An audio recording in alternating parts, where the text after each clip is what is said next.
hey, wah, wah, wah, wah. Oh, we already got 13 likes. Jeez. Snapbacks and facts right here. Oh, hi. I am straight up live from, I'm not in Beaver anymore, even though I might be, but, you guys, I'm never early for the party. So guess where I'm at though? Let's take a look. I am. Wait, what's this area called? Landmark Terrace. Okay. Landmark Terrace. I'm up right here. Let's see. It's a beautiful night, actually. You know what's great about this area? A lot of kids, families, mamas.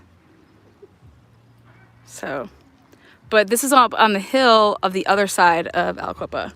You said Landmark Terrace? Yeah. So, but I had to go live. I have a couple more things I need to do, guys. So, oh, hey. But I have a lot of information, but I just, I'm still collecting some stuff. I'm with Sheldon's mom. She can't come on. She said that she wouldn't. She agreed with the lawyer, so she can't come on. Her sister's here too. Did you sign a gag order too? No, but I'm here with the mask. Okay, okay. You guys, great day for the defense. I'll give you guys a sneak peek, but I'm gonna have to push this back. The sneak peek is no gunshot, no gunpowder residue on Sheldon's hands. So again, your sneak peek is that today in court on cross-examination of the expert witness for the prosecution. So I was there for however many hours we were there. Court started at 9. Court ended at 5:45. We had 3 breaks, one which was lunch, and then 2, I don't know, 15 to 30 minute breaks. But on cross-examination of the state's expert witness for trace, the gunpowder, on cross-examination, their expert witness had to say, quote unquote, there was no gunpowder residue on Sheldon's hands. Tell her that Lana's girls support her. Everybody supports you guys. Got a lot of love up in here. You can at least say hey. They don't gotta see you. Hey! They're good girls. They're good. The best, like Ellie and Ness. Hey! Yes. I'm getting to meet a lot of people. So definitely a win for the defense today. Definitely a win. The other things that are coming out, the state's main investigator was on for most of the day. He got crossed a couple different times, and Randall McKinney did a very nice job on the cross, and he basically tongue-tied up the lead detective. They did not follow up on a lead that they got in June. I'll go over that. And the blanket that was put down in the vehicle to transport the vehicle, the blanket that you're supposed to secure the front seat, that blanket was never seen on camera, and it was the camera that Sheldon was seen on, like, you know, throughout his trips back and forth, because it's a motion activated camera. Well, that was never seen. A police officer was never seen putting the blanket in, but then it miraculously shows up in a picture at 7:25 in the morning in the tow truck lot. So a lot of things. I thought There was gunpowder residue, traces of it. It's called, which I'll go over in more depth when I do a breakdown. There was gunpowder residues broken down into 3 parts, and you have to have all 3 parts present in order for it to be a positive, complete hit. And that was not the case for anything to do with Sheldon's situation. Again, I'll go over all of that, but it's supposed to be called a characteristic positive, and that means that all 3 particles that make up the primer residue of gunpowder has to be present. So, again, the state's expert witness on gunpowder residue took the stand today, and the defense used 1 question on cross, 1, which was powerful. She testified for 25 minutes. The defense literally did 1 question after her testimony, and they said, because they were trying to mess with the jury and confuse them off of what is indicative residue and what is characteristic residue, and then what is non-residue. And the way that the prosecution was handling it, one would think that the indicative residue is a positive hit. It's not. And so when the defense crossed, they used 1 question, and they said, did my client, Sheldon Jeter, did he test positive for gunpowder residue? And the answer on the stand was no. Boom! And that's a pretty big blow to the prosecution's case. And then, like I said, a lot of things are coming. You hear the family's excited, so that's pretty big. This is not being televised. They had a motion put in, an order came down. So today when I was in the courthouse, I had to have every device off. I could not even use my iPad to write with. I had to use legal pads to take notes. I could not use anything other than pen and paper. I sat next to John Paul. Loving it. Loving the sunglasses. You guys look at the sky behind me. Can you see it? Oh man. It's beautiful. Anyways, this is the calm before the storm, because a lot of people, I think, are possibly perjuring themselves at the moment, and definitely total I can't wait to break down like everything that transpired today. But I think that the most powerful thing was to hear that Sheldon was tested at 3 o'clock in the morning for gunpowder residue, 3 a.m. on a gun that he should have fired at around 11:30 p.m. So within 4 hours and 30 minutes, he tested negative for gunpowder residue on his palms. And that means they tested his palm, his back, both, but that there were indicative traces in the vehicle, which the vehicle was handled by multiple people. So how are you guys doing? You guys good? Really good day. Like I said, I'm right here live in the heart of Aliquippa. You can't make this up.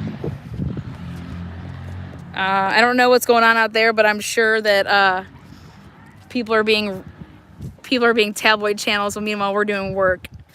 Boston, love you. They tested palms, back, and in between fingers and thumbs. Yep, they tested everything. They used 4 kits on the car. They used, and I'll go over that more in depth of what parts hit. But they used 4 different kits and then 1 separate kit on Sheldon. So 5 kits were used. Everything was thoroughly done. But guys, there's just so much, like I said, the big part is that vehicle wasn't originally towed, and it was taken out by a police officer, and they quote unquote said that they put gloves on, that they had booties on, and that they laid down a blanket. It's a state issued big yellow blanket that they lay down. And everybody knows that there was surveillance on the house from across the street. So that was how they caught the comings and goings of Mr. Jeter, as well as Pugh. But then, and this is motion censored. And then in the courtroom today, they had to testify that the lead detective never saw on camera any police officer, whether it was state police or Aliquippa, nobody had placed a blanket in that vehicle. It is not on camera. And if it's motion activated, anytime, obviously they were able to catch Sheldon coming and going from that vehicle and Mr. Pugh, as well as other activity that day. But yet there is no surveillance video of a police officer walking up to the same vehicle and placing in the blanket prior to pulling it away. That would have been on camera, just like everything else. There is no video surveillance of that. An officer had to testify that he witnessed it, but it didn't make evidence. Not sure what that means. He is still up for cross-examination as we go into tomorrow. Again, that's huge because that car was pulled away approximately between 5 a.m. and 6 a.m. And then, so it was pulled away, and then it supposedly broke down on Boarhead. Is it called Boarhead Street? Broadhead Road. Broadhead Road. There we go. All these broads coming at me. So on Broadhead Road, this vehicle broke down. So about like a mile to 2 miles away from Sheldon's place. Then they had to call Junax Towing, which is Aliquippa's police department that they use. So they came to tow then the vehicle, then back across Franklin, which puts it back across the police department of Aliquippa. Again, this Junax is the towing agency that Aliquippa police use, not the state highway, not the state police. So they use over there in New Brighton, they use somebody else. So, but they didn't call them; they called the Aliquippa people, which is kind of weird because you would think it was in possession of the state police. So why aren't the state police using their tow truck agency? So that's kind of a red flag, but whatever. Anyways, another testimony today was the forensic criminal photographer.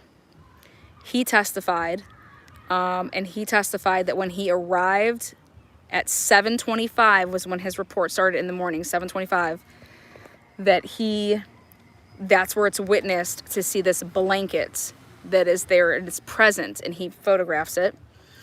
And then outside of the vehicle, there are 2 signs on both driver and passenger side windows that say "Do not touch."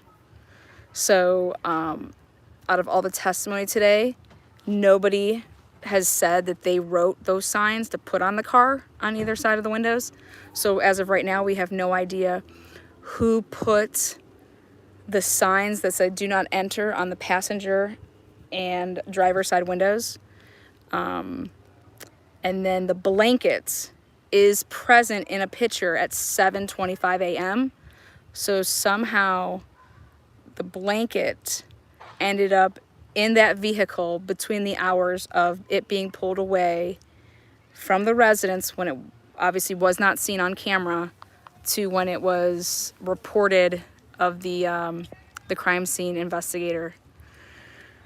So again, they asked the different detectives that were on the stand today if they placed the blanket, and everybody said no.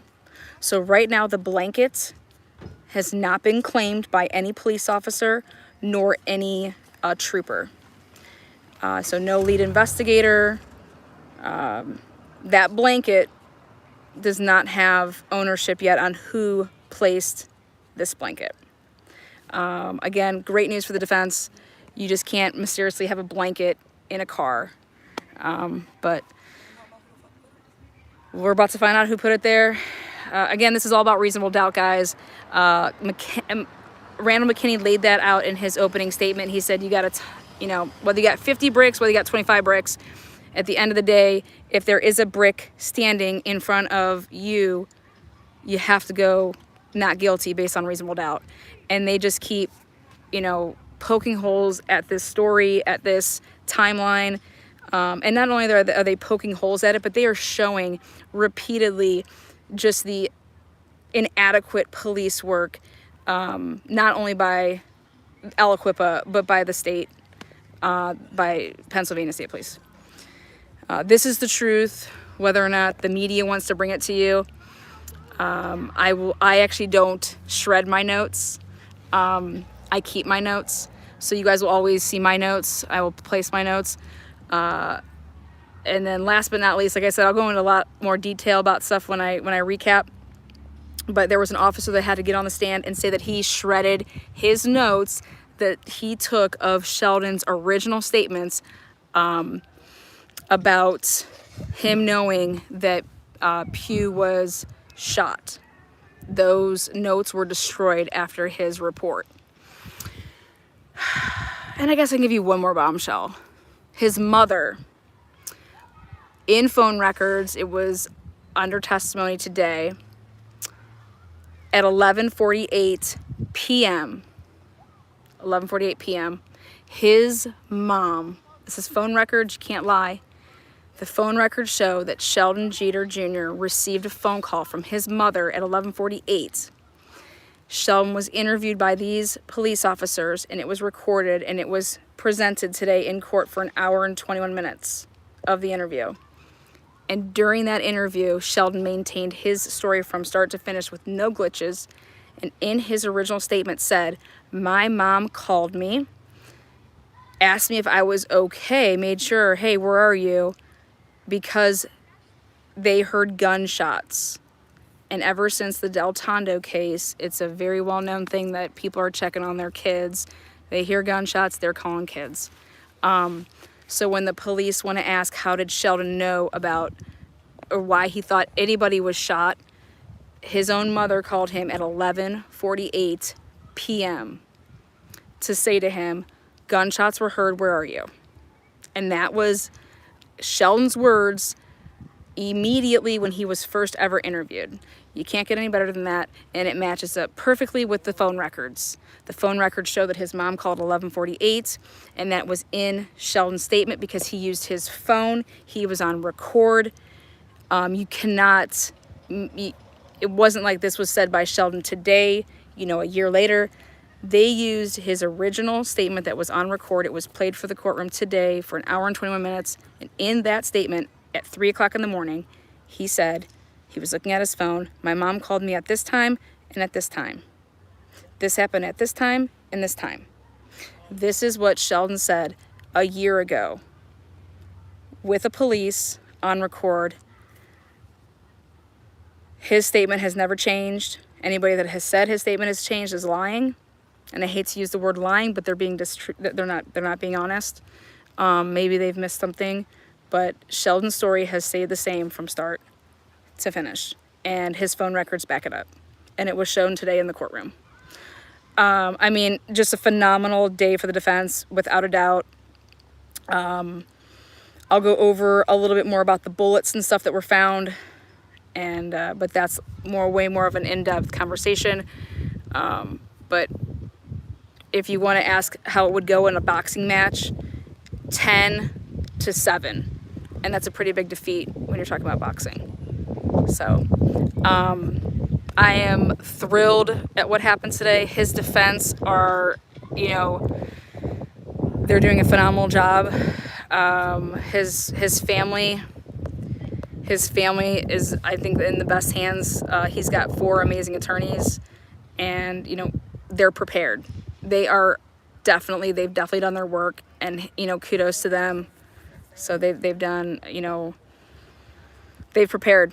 And for what I would thought would be, you know, you only had a year to prepare for this, a lot has to go into it. So kudos to the 4 attorneys right now because they really are prepared. But yeah, so that's where we're at, guys. And I mean, I know that published author said that, you know, this makes her cry and stuff like that. It is. It makes people cry because I have cried. Like, I would cry like tears of joy because the jury, you know, I'm a white female. If I'm on that jury, there is no way I'm sitting there and not hearing what I heard today. I heard it. I mean, it's just, you have all this surveillance, but where's the cop that put the blanket in there? Where's that? And then they tried to cross across, and it kind of backfired too. Talking about the motion activation didn't click in fast enough. What? I just had to say one what. Anyways, love you all. Stay away from the bullshit out there. I'm sure those channels are just loving talking about nothing, but this is real life. Sheldon needs us. I think that, you know, Sheldon definitely has a really good chance with who he has behind him. So please let the family know that we are all praying for them. Everybody's praying for you guys. They know that. They've been watching. They get to watch all my episodes. They love it. Like I said, this family is a special family, and they're like anybody else. They're just really good people, and this type of stuff needs to stop.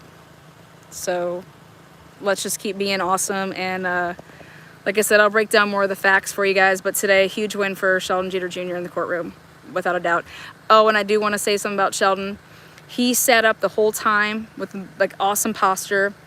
He, you know, rarely moved, very still, very composed, it just reminded me like an athlete, just very focused. He took a couple sips of water here and there. You know, obviously when we broke for lunch, he got to have lunch. He wore a teal blue shirt, a fitting forming, a tie to plush it up. You know, his family bought him a lot of clothes, you know, to make sure that he was well represented as the way he should be. Not a criminal. So again, he is 20. He just turned 23 in April, right? He just turned 23 in April. So guys, love you all. I'm gonna get in the car now, so I'll take some questions until my phone dies. All right, let's do it, Delsha. Okay. You at home or your office? Okay, I'm on my way right now. All right, bye-bye. You riding with me? You riding? I gotta go to Alexa's office. Oh, what do we have to get? I gotta get Sheldon some socks, which I'm gonna grab from the Dollar General. He needs. I'll buy him some socks. We're gonna buy Sheldon some socks for tomorrow. I was supposed to, no, I didn't like the socks he had on. Remember they said JP got on there talking about he had a shirt bigger on than him. My son looked nice on everything he wear, dude. I don't know what you talking about, but the socks he had on today. So actually, guys, guess where we're headed? We're headed to go get Sheldon some socks. I'm not supposed to be. Oh, yeah, she can't be on here, so I'm gonna go ahead and end this. We love you guys. I am in the car with the family, and we're trying to respect the wishes. So they're gonna do a bunch of exclusives here after you know, closing statements. We're gonna be having that you know, the episodes and all that, but we're definitely gonna make sure that we're respecting the wishes of the lawyers as well as family. So you guys rock. Hello. Love you all. Be kind. I'll be back later. Hello. Mwah.